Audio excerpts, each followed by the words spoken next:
It's the most significant development since Denver's pro-Palestinian protest camp went up. Denver police say they won't sweep a peaceful camp. I just don't think that there is any legal way to do that. 9 News investigates why Denver Public Schools never really did pat-downs on the student who shot 2 deans, even though the district knew his history with guns. A job fair designed to help people escape discrimination. Republicans cancel a fundraiser with a politician who bragged about killing a puppy. And if that doesn't count as your good news for the week, we'll also have a moment of shared gratitude between protectors and their community. My good news today is these people are not injured or hurt or needing. It's just a friendly encounter and a get together where we can get to know one another and build a relationship. It's tonight on Next. Bad news today for anyone thirsting for a confrontation between Denver police and pro-Palestinian protesters camped on the Auraria Quad. Denver's police chief says if that protest stays peaceful, they won't sweep it. We absolutely aren't going to just go in and sweep out this peaceful protest just because they're occupying a space on your campus that you'd like to use for something else right now. Denver Police Chief Ron Thomas making clear he is not interested in a police-initiated escalation like we've seen at pro-Palestinian protest camps at colleges across the country. It's a big win for the city. It's a relief to members of Denver's Police Oversight Board, including Alfredo Reyes, who got the briefing from the chief on Friday. I was really glad to hear Chief Thomas's responses around needing to be more reflective and thoughtful to our approach around peaceful protesters and not instinctively doubling down and escalating things further. But of course, Denver police did sweep that camp once last week, arrested at least 40 people for trespassing. Chief Thomas says he expected Auraria campus workers to come in and clear away tents, but they didn't. So the camp was just reestablished within hours, featuring a larger group of protesters. And the chief says that's when he refused a second request by Auraria to come in and make arrests again. They asked us to come back and engage in the operation again, and that's when I shut it down and said I'm not doing that again. I think what again speaks volumes is the commitment from the chief and the department to learn from past mistakes. An expensive lesson learned by Denver police after millions of dollars in police brutality payouts after the summer of social justice protests in 2020. If it remains a peaceful demonstration, all we will do is just monitor the situation. Denver police also said today that they plan to install a barrier to separate protesters from any counter-protesters who show up. That has also been a flashpoint for escalation on other college campuses. The latest police accountability bill at the state capitol was hugely watered down, and it still got killed today. Progressive Democrats wanted to make it a crime for police to cover up misconduct. There was huge pushback from Republicans, law enforcement, and district attorneys who said they didn't get enough of a say in writing this bill. Sponsors agreed to just make it a study to discuss future police reform. And still, today, several Democrats joined with Republicans to kill that bill. On the day that a student shot 2 deans at East High School last year, then Mayor Hancock said, and we have since reported, that that student, the suspect, the shooter, was being patted down for weapons each day. Tonight, 9 News Investigates has learned those weren't really pat-downs, just a check of pockets and a backpack for a student with a weapons history that was known to Denver Public Schools. Here's Next Kelly Rinke.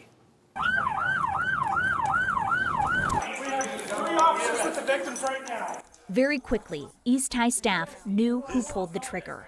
We could try to print this out. This is the suspect right here. Austin Lyle.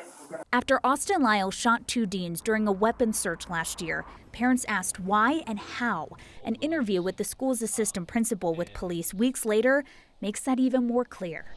They right away told us that he had been expelled. And the reason for the expulsion. Denver police blurred the video shared to 9 News Investigates, which shows Sean Anderson telling an officer Overland High School shared why he was let go. Where he was trying to sell an AR-15 and some ammunition.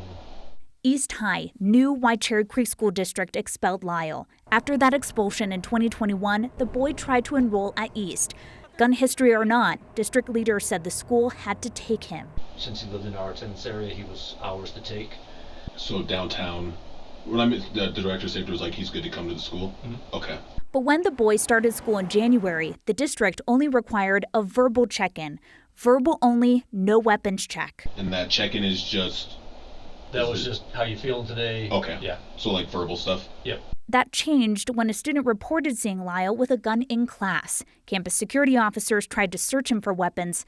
It didn't work. So he turned around, opened the door, and walked out. It's why officers went to the apartment of the boy's father to see if a gun is there. You don't have to let us check your house for weapons. The boy's father said no to a voluntary search. No, he don't have nothing of the sort.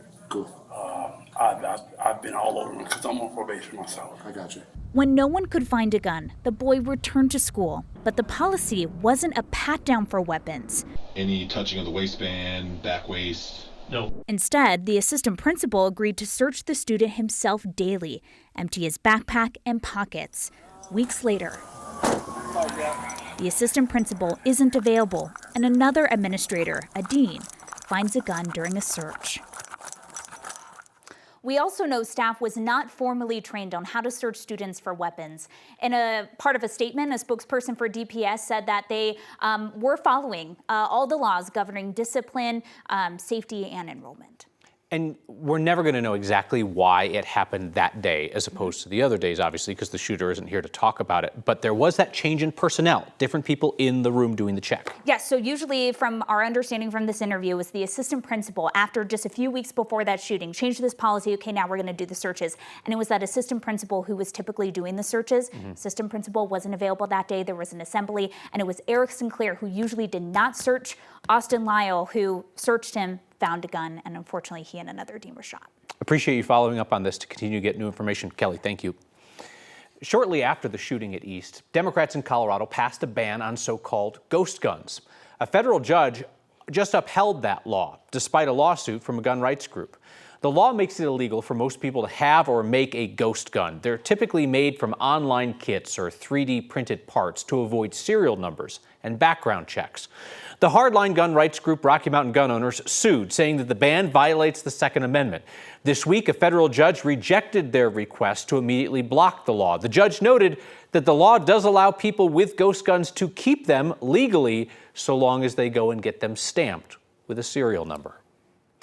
The Colorado-based auditing firm for Donald Trump's media company has been hit with a lifetime ban from the Securities Exchange Commission after being charged with quote-unquote massive fraud. Federal regulators say the BF Borgers accounting firm out of Lakewood was essentially a sham audit mill that they fabricated audits for more than 500 publicly traded companies, including Trump Media. The firm's owner took a deal, agreed to pay $14 million in fines and be permanently suspended, and in exchange didn't have to admit doing anything wrong. The SEC doesn't suggest that the firm's clients, like Trump Media, knew about the fraud, but it is still having an impact on them. When the market opened this morning, shares of Trump Media fell nearly 10%. Jeffco Republicans have canceled a fundraiser this weekend with South Dakota Governor Kristi Noem, who's facing criticism nationwide for bragging in her new book that shooting her unruly puppy was a sign of her great leadership. Jeffco Republicans initially embraced the controversy to sell tickets to their event. Then this morning, they announced that the event with Governor Noem would be canceled, claiming that they have received death threats. We asked if any of those death threats had been reported to law enforcement so that we could corroborate them. Jeffco Republicans did not respond. The GOP group did say in a statement that it wasn't taking sides on whether Noem was right to shoot the puppy.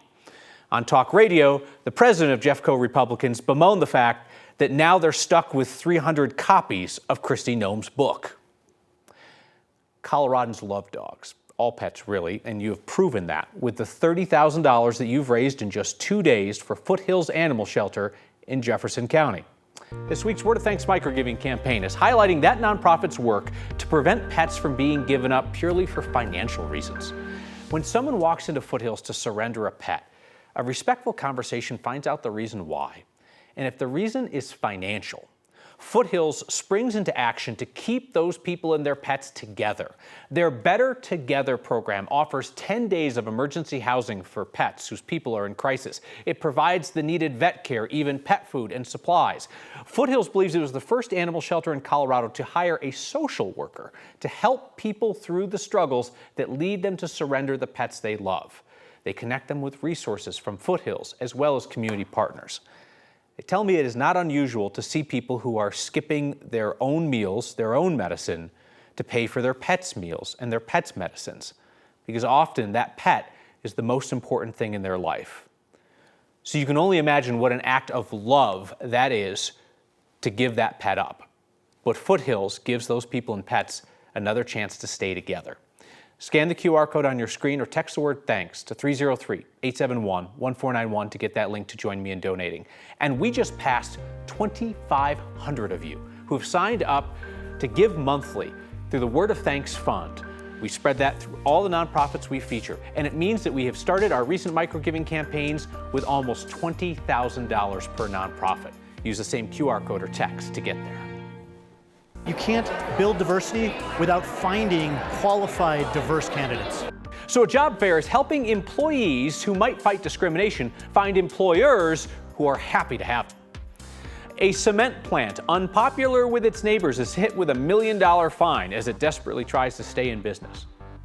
And we end the week the way we always do around here, asking your neighbors about the most encouraging thing in their lives. The job market isn't easy to navigate, tougher especially if you feel like you can't be your true self in a job interview. This week, Denver Center on Colfax hosted its second annual LGBTQ job fair to help folks in the community find people to work with who really do value their perspective. Hey, how you doing? It's really positive I'm Josh. to see people Nice to meet you. send that message of welcome out into the community. Anyway, I'm Kathy. I'm Danny. Danny, it's nice to meet you. We're in downtown Denver at the Pride Job Festival. And we know that diversity makes us stronger as an employer and makes us better for our students when they can see themselves and the faculty and staff. Trying to spotlight a community that needs to be included in the workforce, our LGBTQ community. At least half of LGBTQ employees have experienced some kind of harassment or discrimination in the job in the recent past. Engineering, science, math. The job search especially is where you find a lot of difficulty in just when you're being open, especially about your identity, when you're like coming out with, hey, my name's Danny, my pronouns are they, them. You can sometimes see them shut down a little bit or like, okay, it's one of those guys. So he kind of overhauled the whole department. It's been amazing. Gotcha, yeah. Well, good luck to you today. When I came out, people suddenly started questioning decisions and things like that. So it could be very challenging. This kind of lets you at least understand I'm coming into a community that's supportive of who I am as an individual. Okay. And then it can be about the work. Love that. We're sending a message to the community that with these employers, you can bring your full self to work and really be yourself and be welcome on the job. Can I hug you? Are you a hugger? I would love to hug you. Thank you so much for the work that you do. Thank you for coming out and supporting all these people. Absolutely. It has been lovely to meet you. Good luck today. Hugs on job interviews, how about that? Boulder County leaders have given a cement plant just 30 days to prove that it should still exist. And it was not a great day today for Cemex as the state hit them with $1 million fine. State air quality regulators are fining the plant near Lyons $1.3 million for a history of alleged air pollution violations between 2022 and 2023. The settlement requires Cemex to reduce their emissions and to improve their compliance with state permitting requirements. In a statement, the company maintains that it is a, quote, responsible steward of the environment, said that they're committed to operating safely there. Just how long will they operate in that spot? Unclear, because Boulder County terminated their right to operate last month, said increased traffic at the plant violates their permit. They have until later this month to appeal. Lauren Robinson, I don't want to seem ungrateful for anything, especially rain, but I just want a weekend that is not a partial or total washout, you know? Yeah, and I think we have that lined up. We do have some slight rain chances as we move into the weekend, but overall, we do have some good sunshine and warmth as we approach 80 degrees on Sunday. But in the meantime, let's go ahead and take a look at our HD Doppler radar, where the eastern plains are seeing a couple of very strong lines of storms. To the west, we have some light snow showers across central and northern portions of the high country, but the big story is certainly going to be the eastern plains with these strong storm lines, one of them pushing through central portions of the plains and then the other pushing through the southern portions of the plains here. Now, one of them does have a severe thunderstorm warning in effect. This is going to be near Ariba and Hugo counties, where we are seeing the strongest storms, likely quarter-size hail, winds gusting up to 60 miles per hour, and that line of storms continuing its way into the Kansas and Nebraska border. This is set to expire at 6:45, but I wouldn't be surprised if more severe thunderstorm warnings popped up from this line of storms. If we take away all of those lightning strikes, you can see where we have these blue bubbles here. I think that's where we're seeing the largest hail. Same goes for the storms across southern portions of the eastern plains pushing their way into Kansas. We're going to continue to watch for those storms to be pretty strong as well. So because of it, we do have both slight and marginal risks for severe weather across the plains. Again, these areas are looking for the strongest storms, maybe quarter-size hail, winds gusting up to 60 miles per hour, heavy downpours, and very gusty winds. So we're going to continue to monitor this, and we will have updates for you tonight on 9 News at 9 and 10. Sometimes we forget to say thank you. So this is our way of saying it. It's our favorite Friday tradition. 380 weeks and still going strong. It's a celebration of gratitude and good news to round out your week. The folks at a memory care facility in Littleton know the neighborhood firefighters, but often their meetings are at the worst times during high-stress medical incidents. So they figured, they should get together sometime when everybody was feeling fine. The kind of meetup where we were sure to find good news. You got twist? Oh, I know how to twist. Of course you know how to twist. Willowbrook Place is an Anthem memory care community, so we take care of residents with Alzheimer's and dementia, and firefighters usually come whenever our residents have a fall or an injury. Sometimes we forget to say thank you. So this is our way of saying it. Wow, you guys made a lot. We wanted to show our firefighters some appreciation for their active service in our community. We get to spend some time with them and just talk and visit with the citizens or the residents. That's actually really cool. I met Lewis, one of the visitors here today, and he was a little bit emotional and just expressed his appreciation and said that we saved his life 4 times. Oh my goodness, we have so many fun characters. They love to dance. Told you look like Julie Andrews. Poor Julie. Thanks. It's really a very rewarding moment for us. They're always very open to say thank you for your time. They've made breakfast burritos here this morning for us. My good news is that we get to experience this beautiful morning and just sharing the love today. My good news is never let yourself think about yourself all the time, but think about everybody else around here and how you could give them a good time. Thank you guys. You guys are absolutely amazing, and we love you, and you do what nobody else will do. That's very sweet. We're back with your feedback next. Feedback tonight from Mark on the Denver police chief saying that they will not sweep the pro-Palestinian protest on the Auraria Quad so long as it's peaceful. He says the city of Denver clears homeless encampments on a regular basis. Why doesn't this happen at Auraria? Mark, I think that there is a recognition by the folks involved here that peaceful protest and even civil disobedience that breaks low-level laws is an American tradition and has some value even if you disagree with what the protesters are saying. That seems to be where people are coming from on this. See you next time.